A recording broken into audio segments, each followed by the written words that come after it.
ನಿನ್ನೆ ಮೊನ್ನೆ 750 ಕ್ಯೂಸೆಸ್ ಕುಡಿಯೋ ನೀರು ಬಿಟ್ಟಿದ್ವಿ ಬೆಂಗಳೂರಿಗೆ ಅಂತ ಹೇಳಿದ್ರು.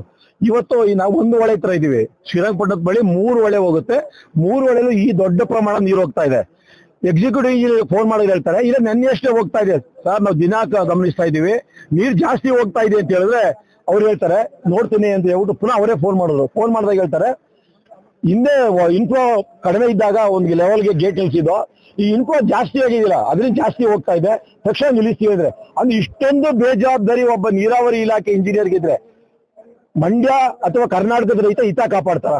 ಇವ್ರನ್ನ ಸೂಚನೆ ಕೊಟ್ಟು ಕೆಲಸ ಮಾಡಿಸ್ಬೇಕಂದ್ರೆ ರಾಜ್ಯ ಸರ್ಕಾರ ನಮ್ ಪಾಲ್ಗೆ ಸತ್ತಿರೋದೇ ಈ ಎಲ್ಲಾ ಚಟುವಟಿಕೆ ಕಾರಣ.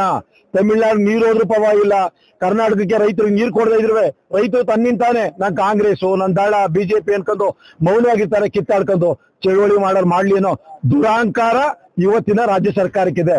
ಈ ದುರಾಂಕಾರ ಖಂಡಿತ ಒಳ್ಳೇದಲ್ಲ. ಮಂಡ್ಯ ರೈತರು ಇದಾರಲ್ಲ, ನಾನ್ ಬಿಜೆಪಿ ನಾನ್ ಕಾಂಗ್ರೆಸ್ ದಳ ಅಂತ ಹೇಳೋರು ಯಾವಾಗ ಎರಡನೇದು ನಮ್ಮ ಬದುಕನ್ನ ನಮ್ಮ ಬುಡಕ್ಕೇನಾದ್ರು ನೀವು ಬೆಂಕಿ ಹಾಕಿದ್ರೆ ನಮ್ಗೆ ನೀರ್ ಕೊಡ್ಲಿಲ್ಲ ಅಂತ ಹೇಳಿದ್ರೆ ಅವೆಲ್ಲವನ್ನ ಬಿಟ್ಟು ಮಂಡ್ಯ ಹಿತರಕ್ಷಣೆಗೆ ನಾವು ಹೊರಗಡೆ ಬಂತು ಅಂದ್ರೆ ಯಾವ ಸರ್ಕಾರನೂ ಅಡ್ಡಾಡಂಗಿಲ್ಲ, ಯಾವ ಇಂಜಿನಿಯರ್ ಬಿಡಲ್ಲ ಅಂತ ಪರಿಸ್ಥಿತಿ ಬರ್ತಾ ಇದೆ. ಇವತ್ತು ನೀರು ನಿಂತಿದ್ವಲ್ಲ ಪ್ರಚಾರಕ್ಕಲ್ಲ, ಮಂಡ್ಯ ರೈತರ ಗೊಣಗಾಟ ಇದೆ, ಮಂಡ್ಯ ರೈತರ ಕಬ್ಬು ಒಣಗ್ತಾ ಇದೆ, ಬೆಳೆಗಳು ಒಣಗ್ತಾವೆ, ನೀರೇ ಬಿಟ್ಟಿಲ್ಲ ಅಂತ ಹೇಳಿದಾಗ ಗೊಣಗಾಡ್ತಾ ಇದಾರಲ್ಲ, ಆ ಎಲ್ಲಾ ರೈತ ಮಕ್ಕಳ ಪ್ರತಿನಿಧಿಯಾಗಿ ನಾವು ಸಾಂಕೇತಿಕವಾಗಿ ಪ್ರತಿಭಟನೆ ಮಾಡ್ತಾ ಇದೀವಿ. ಈ ಪ್ರತಿಭಟನೆ ಮಾನ ಮರ್ಯಾದೆ, ಇದು ಪ್ರಜಾತಂತ್ರ ವ್ಯವಸ್ಥೆ ಒಳಗಡೆ ಮುಖ್ಯಮಂತ್ರಿ ಆಗಿದ್ರೆ ನಾಚಿಕೆ ಪಡಬೇಕು. ರೈತರು ನೀರೊಳಗೆ ಇಳಿದವ್ರೆ, ಏನ್ ಸಮಸ್ಯೆ ಇದೆ, ಬೆಳೆ ಒಣಗಿದ್ಯಾ ತಗೊಳ್ಳಂತ ಮಾಹಿತಿ ಮಾಡ್ಬೇಕಿತ್ತು. ಇದೆಲ್ಲ ಮಾಡದಂತೆ ಅವ್ರ ನಡವಳಿಕೆ ಇದೆಯಲ್ಲ, ಬಹುಶಃ ರೈತ ವಿರೋಧಿ ನಡವಳಿಕೆ ಇದ್ರೆ ಖಂಡಿತ ರೈತರ ಶಾಪ ಈ ಸರ್ಕಾರಕ್ಕೆ ಮುಟ್ಟುತ್ತೆ. ಆ ಕೆಲಸ ಆಗ್ಬಾರ್ದು.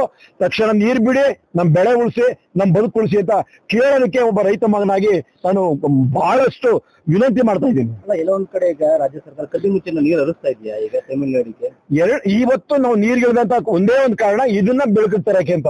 ಈಗ ಇಲ್ಲಿ ಹೋಗ್ತಿರೋಂತ ನೀರು ಇದೆಯಲ್ಲ 750 ಕ್ಯೂಸೆಸ್ ನೀರು ಬೆಂಗಳೂರಿಗೆ ಅಂತ, ಅದ್ರ 2 ಪಟ್ಟು ಇಲ್ಲೇ ಇದೆ. ಇನ್ನೂ 2 ಹೊಳೆ ಇದೆ, ಕದ್ದು ಮುಚ್ಚಿ ನೀರ್ ಬಿಡ್ತಾ ಇದಾರೆ. ಬಹುಶಃ ಇವರು ಏನೇನೋ ಹೇಳ್ತಾರೆ ಜಲಾಯೋಗ ಇದು ಅಂತ, ಅವೆಲ್ಲ ಸುಳ್ಳು. ನನಗನ್ಸಂತದ್ದು ಇವರು 3ನೇ ದರ್ಜೆ ರಾಜಕಾರಣ ಮಾಡ್ತಾ ತಮಿಳ್ನಾಡಿನ ರೈತರನ್ನ ಮೆಚ್ಚಿಸ್ಕೊಳಕ್ಕೆ ನೀರ್ ಬಿಡ್ತಾ ಇದಾರ, ಅಥವಾ ಕರ್ನಾಟಕದ ರೈತರ ಬಗ್ಗೆ ಭಯ ಇಲ್ವಾ? ಈ ಸಂದರ್ಭದಲ್ಲಿ ನಾನು ರೈತರನ್ನ ಬಹಳಷ್ಟು ವಿನಂತಿ ಮಾಡ್ತೀನಿ, ಇಂಥ ಸಂದರ್ಭದಲ್ಲೂ ನಾವು ಏನಾದ್ರು ರಾಜಕಾರಣ ಮಾತಾಡ್ತಾ ಕುಂತ್ಕೊಂಡ್ರೆ ನಮ್ಗಿಂತ ಕೆಟ್ಟವ್ರಿಲ್ಲ. ಖಂಡಿತವಾಗಿ ನೀವು ಅಲ್ಲಲ್ಲೇ ಧ್ವನಿ ಎತ್ತಲಿಲ್ಲ ಅಂತ ಹೇಳಿದ್ರೆ ಖಂಡಿತವಾಗಿ ಮುಂದಿನ ದಿನದಲ್ಲಿ ಬದುಕಕ್ಕೆ ಆಗಲ್ಲ ನಾವು, ಅಂತ ಪರಿಸ್ಥಿತಿ ಬರ್ತೈತೆ. ಮತ್ತೆ ಚಳುವಳಿ ಮಾಡ್ಲಿಲ್ಲ ಅಂದ್ರೆ ನೀರು ಸಮೃದ್ಧಿ ಆಗದೆ, ಕರ್ನಾಟಕದ ರೈತರು ಚಳುವಳಿ ಮಾಡ್ತಾ ಇಲ್ಲ, ನೀರ್ ಬರ್ತಾ ಇದೆ ಅಂತ ನಾವು ಭಾವನೆ ಬಂದ್ರೆ ಖಂಡಿತವಾಗಿ ಆಗ ಇಡೀ ಮಂಡ್ಯ ಜಿಲ್ಲೆ ರೈತರಿಗೆ ನೋವಾಗುತ್ತೆ. ಏನಂತ ಅಂದ್ರೆ ನೀರಿದ್ದು ನೀರ್ ಬಿಡ್ತಿರಲಿಲ್ಲಪ್ಪ ಅಂತ, ನೀರಿಲ್ದೇ ಇರೋ ಕಾರಣಕ್ಕೆ ನಾವು ಬಾಯ್ ಬಿಡ್ಕತ್ತಿರೋಂಥದ್ದು. ಅದು ಮಂದಟ್ಟಾಗ್ಲಿ ಸರ್ಕಾರಕ್ಕೆ ಅಂತ ನಮ್ಮ ರೈತರು ಉದಾಹರಣೆಗೆ ನಾವು ಯಾರೋ ಇಲ್ಲಿ ಕೆಲವು ನಮ್ಮ ನೇತೃತ್ವ ಅಲ್ಲ, ಇಡೀ ಮಂಡ್ಯ ಜಿಲ್ಲೆಯಲ್ಲಿ ಎಲ್ಲಾ ಹೋರಾಟಗಾರರು, ಎಲ್ಲಾ ರಾಜಕೀಯ ಪಕ್ಷದವರು ಬೀದಿ ಬಂದು ನಾವು ಹಿತರಕ್ಷಣೆಗೆ, ಮಂಡ್ಯ ಹಿತರಕ್ಷಣೆಗೆ ಕೆಲಸ ಮಾಡ್ಬೇಕೆ ಹೊರತು ಇಲ್ಲಿ ಯಾರೋ ನಿಂತಿರೋದು ನಾವು ಅಲ್ಪ. ಖಂಡಿತವಾಗಿ ನಮ್ಮ ಹೋರಾಟ ಕನಿಷ್ಠ ಮಟ್ಟದ್ದು. ಇನ್ನಿತರ ಎಲ್ಲರೂ ಸೇರಿದ್ರೆ ಇಂಥ ಕನಿಷ್ಠ ಸೇರಿ ಒಂದ್ ದೊಡ್ಡ ಶಕ್ತಿ ಆಗುತ್ತೆ. ಆ ಶಕ್ತಿಗಾಗಿ ಆ ಧ್ವನಿ ಎತ್ತಕ್ಕೆ ಒಬ್ಬ ರೈತ ಮಗನಾಗಿ ಇಡೀ ಮಂಡ್ಯ ಜಿಲ್ಲೆಯ ರೈತರನ್ನ ಮನವಿ ಮಾಡ್ತೀನಿ. ಈಗ ಕಾವೇರಿ ಹೋರಾಟಕ್ಕೆ ಕರೆ ಕೊಡ್ತಾರೆ, ಇದೇ ರೀತಿ ನೀರು ಬಿಡೋದು ಮುಂದುವರಿಸೋದು ಸರ್. ನಾನೊಬ್ಬ ಕರೆ ಕೊಡಕ್ಕೆ ಒಬ್ಬ ಸಾಮಾನ್ಯ ರೈತನ ಮಗ. ಮಂಡ್ಯ ರೈತರ ಗೊಣಗಾಟ ಇದೆಯಲ್ಲ, ಇವತ್ತು ದಿನದಿಂದ ದಿನಕ್ಕೆ ಗಾಳಿ ಬೀಸಕ್ ಶುರುವಾಗಿದೆ. ಕಬ್ಬು ಹೆಂಗ್ ಒಣಗ್ತಾ ಇದೆ ಅಂದ್ರೆ ಗದ್ದೆ ಹತ್ರನೇ ಹೋಗಿಕ್ಕಾಗದಿರುವಂತ ಪರಿಸ್ಥಿತಿ ರೈತರಿಗೆ ಬಂದೈತೆ. ಈ ಗೊಣಗಾಟ ತನ್ನಿಂದ ತಾನೇ ಬಂದ್ರೆ ಹಿಂದೆ ಏನು ಹಿತರಕ್ಷಣಾ ಸಮಿತಿ ಇದ್ದು ದೊಡ್ಡ ಪ್ರಮಾಣದ ಹೋರಾಟ ಇತ್ತು, ಅದ್ ಬಂದೇ ಬರುತ್ತೆ.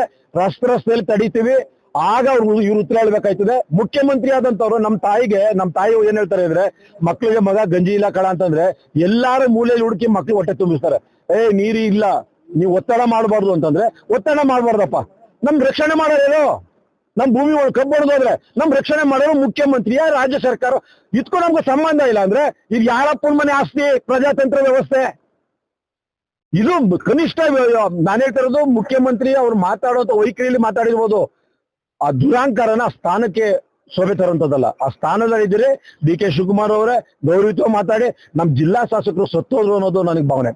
ಜೀವಂತ ಇದ್ರೆ ಈಗ ಧ್ವನಿ ಎತ್ತರು, ನೀರಾವರಿ ಸಲಹಾ ಸಮಿತಿ ಕರೆದು ಇರೋ ನೀರನ್ನ ಕೊಡಕ್ ಆಗಲ್ವಾ ಅಂತೇಳಿ ಪ್ರಯತ್ನನಾರು ಮಾಡ್ಲಿಲ್ಲ ಅಂದ್ರೆ, ಇಲ್ವೇ ಇಲ್ಲ ಅಂದ್ರೆ ಜನಕ್ಕೆ ಮಂದಟ್ ಮಾಡ್ಬೇಕಿತ್ತು. ಕಣ್ಣಾಗ ಹೋಯ್ತಿದ್ರಲ್ಲ, ಇವ್ರು ಕಳ್ರಲ್ವಾ? ಇವ್ರ ಆಸ್ತಿ ಮಾತ್ರ ದಿನಕ್ಕೆ ಜಾಸ್ತಿ ಆಯ್ತದೆ. ಇವತ್ತು ಕಬ್ಬು ಬೆಳೆದಿರೋ ರೈತ ಸಾಲಗಾರ ಬೀಳ್ತಾವನೆ. ಇವ್ರು ನಾವು ದಿನಕ್ಕೆ ಆರ್ಥಿಕವಾಗಿ ಕಷ್ಟಕ್ಕೆ ಹೋಗ್ತೀವಿ. ನಮ್ ಕ್ಷೇತ್ರದ ಎಲ್ಲಾ ಶಾಸಕರು ಗಣಿ ಎಷ್ಟು ಜನ ಗಣಿ ಮಾಡ್ತಾವ್ರೆ ಅಂತೀರಿ? 40 ಎಕರೆ 50 ಎಕರೆ. ಮೈಸೂರಲ್ಲಿ ಅರಮನೆ ಮೀರಿಸುವಂತ ಮನೆ ಕಟ್ತಾವ್ರೆ. ಇವ್ರು ಮಂಡ್ಯದಲ್ಲೋ ಬೆಂಗಳೂರಲ್ಲೋ ಎಲ್ಲ ಇಂತ ಸಂಪತ್ ಮಾಡ್ತಾ ಇರ್ತಾರಂತವ್ರಿಗೆ ರೈತರ ಕಷ್ಟ ಅರ್ಥ ಆಗಿಲ್ಲ.